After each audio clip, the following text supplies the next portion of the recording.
Hello guys, welcome back to Crazy Brave Homeschool. If you're new here, I'm Ashley and I'm a homeschool mom of, well, currently a third grader and a kindergartner, but this is our fourth year homeschooling.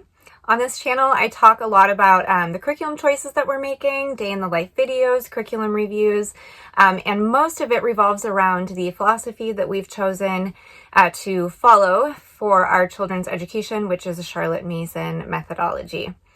In this video, I'm excited to do a more concentrated video. I really like these. Today I'm going to be talking about geography. I have a couple, several videos on my channel that are a little more concentrated like this.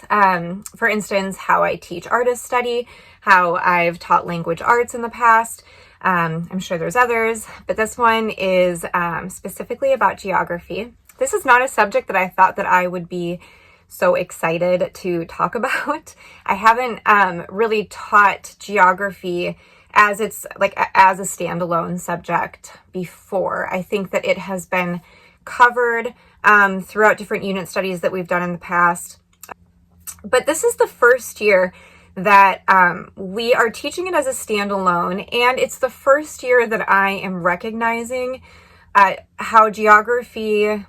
what geography really means, and that it's not just sort of like a world study, learning continents and oceans, learning about flags and states and capitals, customs, food, religions. I mean, all of that is integrated, of course, but I didn't necessarily know that there needed to be a strong foundation laid for geography in the early years. And some of the curriculum that we had come across in the early years, I didn't necessarily approach geography in that way. This is the first year where I have found some materials that are laying such a wonderful foundation that I realized my kids really didn't have. And I found these resources through our journey with the Charlotte Mason philosophy. And I'm really, really grateful for these books that we have used this year. I'm excited to talk about them. I have talked about these curriculum choices in various videos about our year, but I haven't really dove into the specifics of, the content or more specifically, the flow of the lesson. And so that's what I'm excited to share with you guys today, how I teach a geography lesson for third grade and kindergarten. And I am by no means an expert in this. First of all, I am using classic literature to teach geography. It is not complicated, but I wouldn't say it holds your hand the way that maybe some more modern geography programs would. There's not necessarily like a teacher's key, it's a teacher's guide in a sense, but you'll see what I mean when I go over a few of these lessons. And so I'm really not an expert in this at all. And so what I mean to say by that is that, so I'm not talking about how you should teach geography, right? I'm just telling you guys how we're doing it this year and that I'm really loving it. So before I jump into kind of like the core method we're using with teaching geography, I am going to just point out another resource that we're using. I've talked about these plenty because we've been doing this for a long time now. I did start teaching state memorization to my kids probably about 2/3 of the way into last year, and then we have continued it, and we are a little over 1/3 of the way into our school year now. So, for over half a year, they have been studying memorizing their states, and this has been awesome. I think that this is a skill that is kind of separate from that foundation that I was talking about. However, I think it's a really important skill. And my kids are just inquisitive. They're inquisitive about where places are. We've done a little bit of traveling, and so it's just really nice to for them to have the knowledge of where these states are, because it just makes the conversations easier. And they've been doing a really great job with this. I am remembering now how kids like to memorize stuff. They might not like memorizing all sorts of facts, but when it comes to states, I think this is something that kids just enjoy. For the most part, we just throw this in our morning basket and they each have their own board. These are actually new this year. I was using just a laminated printout of, you know, the US states, and so you don't need to get all fancy with one of these, but I'm excited to have these. Eventually we're going to be moving into countries and, you know, world geography, so these are great. But what I got with these was some flashcards from Etsy. These are more like state info flashcards, these big ones. We don't use these because we are just doing state memorization. We're not even doing capitals. I was doing abbreviations briefly, but I just decided I just want to do one thing at a time since they're still pretty young. And so we're just doing state memorization.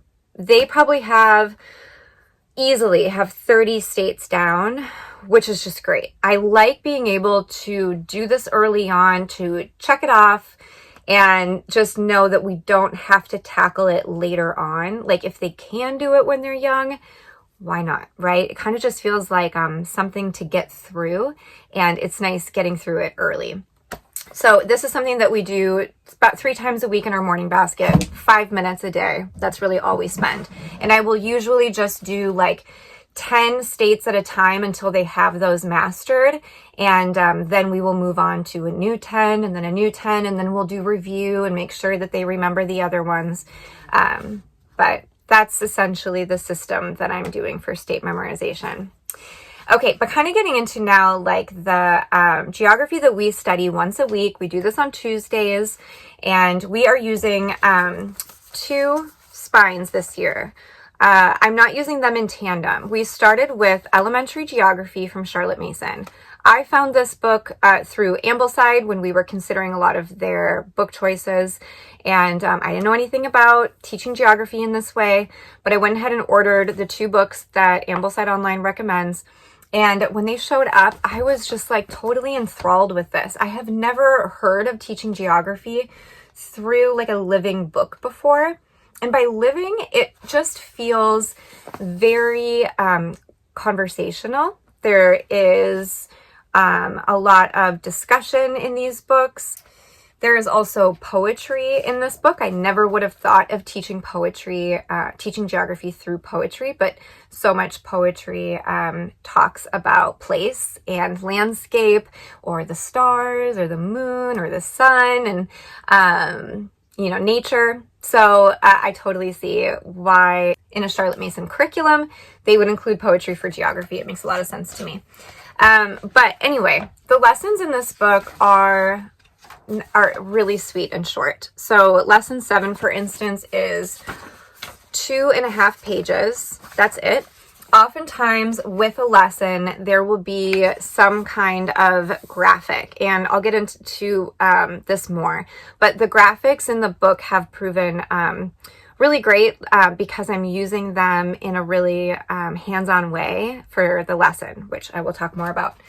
But I want to give you guys an example of one of these lessons. Maybe I'll just choose lesson 7.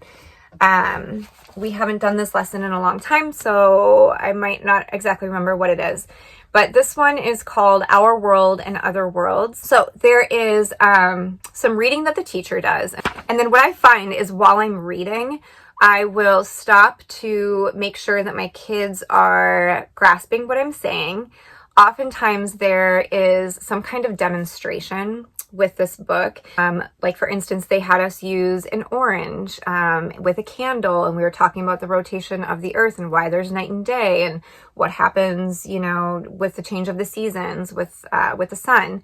And so I really appreciate the very simple little props or demonstrations that this book proposes you do. So for instance, let me just read like a couple paragraphs just to give you an idea of the flow of this very living geography lesson. The great sun is very glorious and beautiful and is always pouring out floods of light of fierce heat. His light gives day to all the planets, and his heat enables corn to grow upon our earth and men to live there, and makes warm summer days when children may play in the fields. Which is like a beautiful, very poetic way to introduce the sun, right? But his fiercest heat does not come to our earth. We are far, far away from the great fire of the sun and only get the gentle warmth which makes our world pleasant. Some parts of the world get much more of the sun's heat than others. Why they do so, you will know soon. And that's where eventually we got into a lesson learning about the equator. Everywhere, nearly, people and animals may live and plants grow, and the sun is a kind friend which gives life and pleasure to all living things. I just love that. Okay, so let me just kind of skip ahead and see kind of where this goes. I will mention too, because it's referenced in this lesson, that this is not a secular curriculum. A lot of books, a lot of Charlotte Mason inspired books are not, especially ones written by Charlotte Mason. She was a devout Christian. She does reference God in some of the lessons. I've really only come across her referencing God or creation a handful of times in the lessons. It's not many. We are a family of faith. We are not Christians. We're not religious. We do believe in God. So I am more than comfortable talking about God in our geography lessons, but that's an important thing to know for secular families who are not. And then just talks about how this is the same year after year and how we never get closer to the sun or farther away. And talks about why that's important, because if we did get farther away, we wouldn't have enough heat to survive. And if we got too close, our Earth would all blaze up. And it says here, God keeps the Earth and the other planets moving round in their own places by two wonderful laws which cannot be broken. And then I love this last line, but you are too young to understand about these laws yet. So conversational. So then after a lesson like that, there would be some questions for review and for discussion, for instance. And so this would be based on lesson 6 and lesson 7. What discovery did Galileo make? What is a planet? How do planets shine? Is not our world larger than the stars and planets? And so forth. And then it does give answers underneath those questions, which I appreciate. So during a lesson like that, my kids would be seated at the table and they would have something to fidget with. We have like a fidget basket. So there's like poppets, or oftentimes they like to take out slime, and they just play with, something that's quiet while I'm reading. Now I will also have, while I'm reading, a chalkboard display of a drawing that relates to the lesson at hand that day. So for instance, I might have that diagram, sorry, I lost my page, but the graphic of the sun and then the Earth and then the planets that are orbiting around it. And that is for them to draw in their narration notebooks. So I have, my son's been working on this one for a couple of years now. So this is just for like everything, since he's only in kindergarten. And then my daughter has one for U.S. geography and world geography, and she'll likely be working on this one for a while as well. Now, I do prefer that they not work on the drawing while I'm reading. I kind of want their ears to be a little more open. And so then after I'm done with the lesson, we might do a couple of review questions, and then they will do their illustration of whatever is up on the board. After they're done with that, sometimes I write it for my daughter, but most of the time now she will write her own 1 to 2 sentences about what she understood about that lesson. And then my son will dictate to me just something, like one sentence that he can give me about what the lesson was about. As you can imagine, the difference between a kindergartner and a 3rd grader is a big leap developmentally. But I really have found that this book, anyway, has been a really good introduction to geography for both of them. Obviously, my daughter's going to understand more of it than my son, but I have been really impressed with what my son has retained out of this. I will say, overall, because we used this all throughout term 1, we read 2/3 of it, and then we did set it down, and I will get into this one in a minute here. But we did our oral Charlotte Mason exams, and I asked them several questions about what we had learned in this book. I will say overall their retention wasn't stellar. Like, I think just being a modern educator who is still getting my feet wet with Charlotte Mason, I was like initially kind of alarmed that, God, we read like so much of this. I really went all in with these lessons. Why can't they remember more? And that's when I need to just step back read a little bit of Charlotte Mason or Karen Glass or, you know, all these other authors who have written about Mason's philosophies.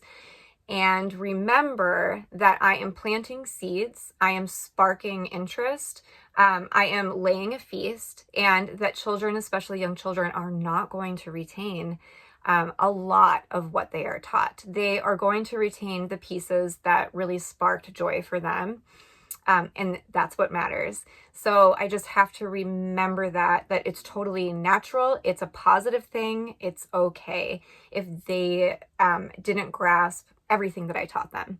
So let me just real quick before I talk about the other geography book, I'll tell you what is covered in here and how it is pretty similar to what's in here, but there are some big differences. She and this is just what I love, like what I mean when I'm talking about like laying a foundation for geography. First of all, Charlotte Mason really believed that you should focus first on your own home, especially when starting to learn about direction and maps, that you can map out your own home first, and learn direction that way. And then you branch out into your yard, and then you branch out into your street and your neighborhood, and then you might branch out into your town and so on. That she really believed that is the most effective way for children to understand what geography is. It also is very natural too in her methods, because you are learning so much about landforms, water forms, hills, mountains, creeks, you know, rivers, oceans, whatever. So I love that part too, because that will eventually branch out into the natural world and how so many things are connected, and children can really start to then can understand more deeply about what rivers are and how they relate to mountains and how they might relate to the north, and migration patterns with animals, and just like so much. So I love that, starting small. I won't say that that's exactly how we've handled geography throughout the years, but I'm glad that we are going back to that. Okay, so I do just want to, talk a little bit about the contents and what's covered in this book. So she gives this broad overview of our world. She talks about a bit about the stars, the sunshine, day and night, poles and axis, the 4 seasons. There's a lot of lessons revolved around the sun, the orbit, the seasons, northern and southern hemispheres, the equator, sunrise, sunset, why the sun rises and sets. And then she gets into compass. And then she gets into compass, a little bit of map work with like planning out a room, the plan of a town, the map of a county, how maps are made. And then she starts getting into the surface of the earth, highlands, lowlands, rivers, countries, the waters of the earth. So you're getting into oceans. And then that's about it. So that definitely kind of followed that stream that I was talking about. Now I can't exactly say why I set this down 2/3 of the way through, because I will say this was going well. I think that I was kind of anxious to use this year. So this is CC Long Home Geography that is written in a really similar style, but also quite different too. I think that what I liked about this, and I didn't want to like miss it before we started branching out into like more world geography, was that this starts out with an even more basic geography foundation than this does, which is like, which side is your left side? Which side is your right side? Which side of your schoolroom is north? Which is south, east, and west? Which direction does the sun rise when you're in your schoolroom? Which direction does it set? If you're facing the direction that it sets, who sits to your right? Who sits in front of you? Put your hands under your desk. Put your hands to the left, to the right, in front. There is a lot more of just that like basic, literally basic geography of learning immediate direction in the room that you're standing in. And I really liked that. And it has proven to be very useful to them, because while they might know their left and their right and their front and their behind, they still get really mixed up when it comes to direction and which direction the sun rises and sets. It has taken a lot of review. I have even started labeling direction in our schoolroom just to help them with a visual for a little while they're still trying to remember. But it has just proven very useful because I am really getting a sense of how much they need it. This is written in a slightly different style in that it's more drill work than this one. And this one seems to be written a bit more to the child. It has a more conversational tone that I was really appreciating. It's a little bit more narrative. This one is kind of like what I was sort of saying, like, you know, show me north, show me south, show me east in your schoolroom, and so on. So it does get into a little bit of, this is kind of what a lesson looks like. This is lesson 1, this is lesson 2. Sometimes, you know, the lessons are a page or 2.5 pages long. Sometimes it's a little more conversational, like if I should ask, which is the way to your home? Who could tell me what I mean? You all know which way you must go to find your home, but if you should wish to go to a place where you have never been, you would ask perhaps, which way is it? So you see what I mean? It's a little more conversational, but sometimes it's just not very clear. Like, if I should ask, which is the way to your home, who could tell me what that means? Well, that seems to be missing some information because, like, which is the way to your home from where? If you're at your grandma's house, then it's obviously a different direction than from the nearest grocery store. So it's a little unclear, and I can see how a question like that would be confusing to a child. I mean, it was confusing to me. And then it gets into a bit about, you know, the way to a place is called direction. In order to find a place, we must know in what direction from us it lies, and that's why we have names such as north, south, east, and west. We may know these directions by seeing where the sun is. And then it continues, did you ever see the sun set? Point to where you saw the sun set. The direction in which the sun seems to set is called the west. And it gets into like several questions. When do we see the sun rise? Where do we see the sun rise? What is the name of this direction? When do we see the sun set? Where do we see it set? What is the name of this direction? And then it has, in addition to that lesson, oral exercises, which is another round of geography drills.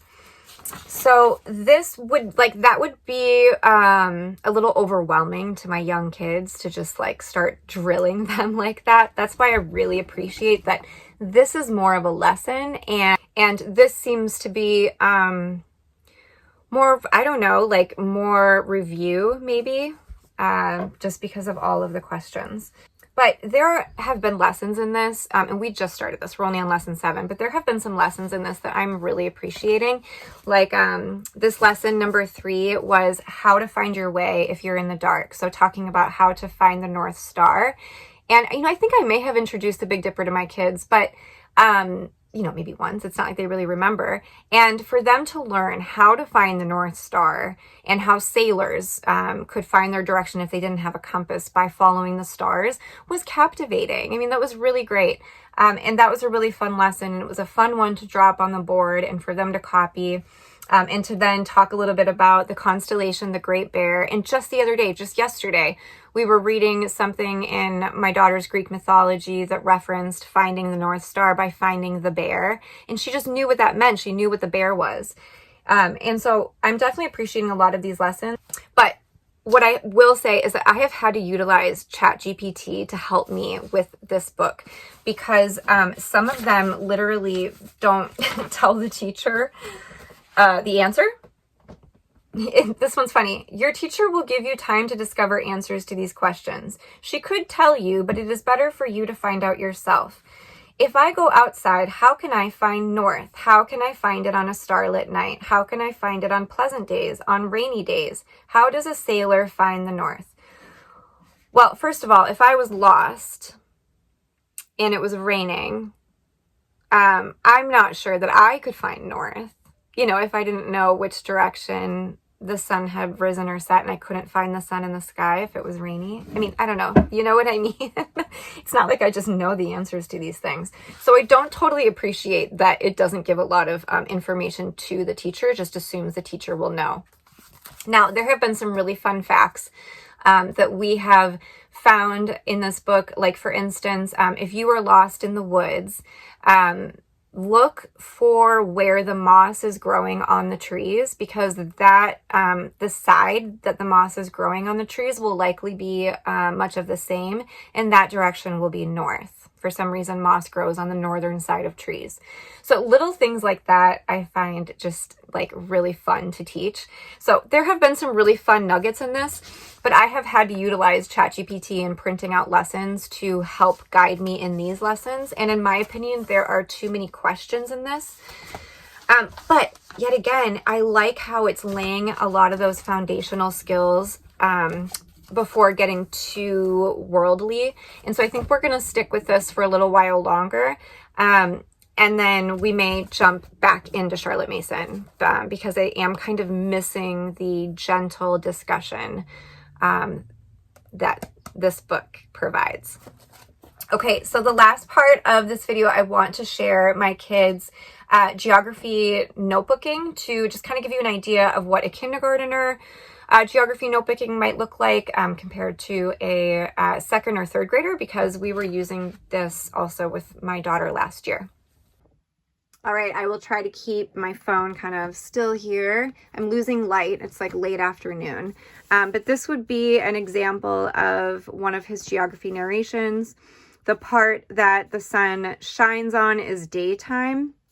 And so this might have been a drawing that I had. I probably had this shaded a darker color, but that's okay that he didn't quite grasp that part. This is one on the equator. The equator runs through the middle. All right, this one is when it's cold, the earth is turned away from the sun. I think this is supposed to be Earth during the 4 seasons. Like, not quite sure. This is a winter tree. Winter, the seasons change because of the sun and the equator. Okay. This is the equator is so hot because of the sun. The dark ocean is nighttime and the light ocean is daytime. Okay, so you can tell we were studying the equator for a few lessons here. The equator is so hot, the dark side is night. The ice cubes mean it is very cold. So we were talking about northern and southern hemisphere and the Arctic and Antarctica. This is a picture of a sunrise. The sun rises in east and sets in the west.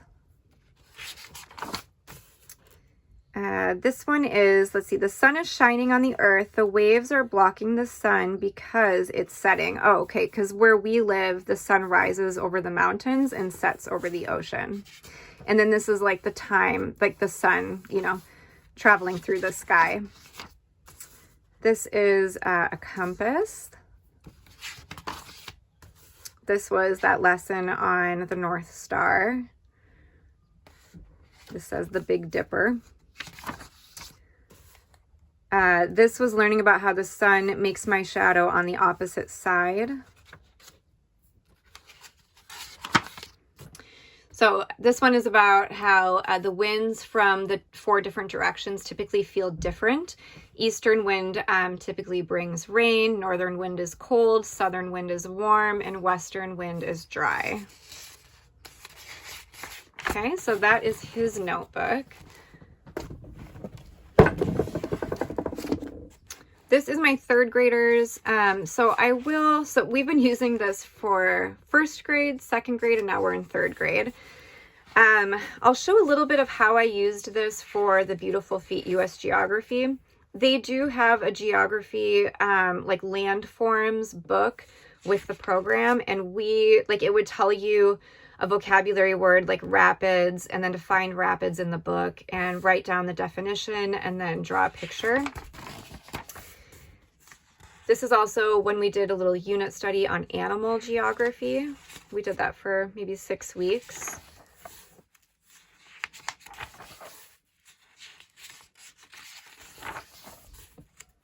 So that's all the animals stuff. Sorry, I'll get through that.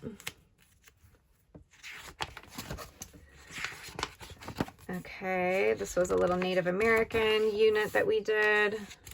Okay, now we're getting into Paddle to the Sea, which was a Hauling Sea Hauling book we read for geography last year. Those books are fantastic. All right, so now we're getting into the elementary geography. So this would be my daughter's, you know, they're all the same as my son's. Obviously, she's just going to understand a little bit more about it, and her drawings might be a little bit nicer. So I'll just kind of slowly flip through this. Sometimes I have her write her own narration.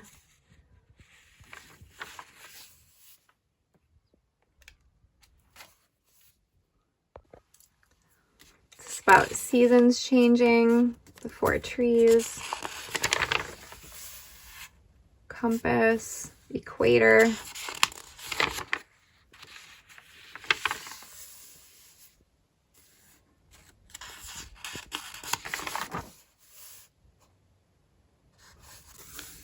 This was a good one on her shadow. And that's it. Okay, so I hope you guys enjoyed getting a look into how we're going about geography this year and how it's, you know, kind of differs from what we've done in the past.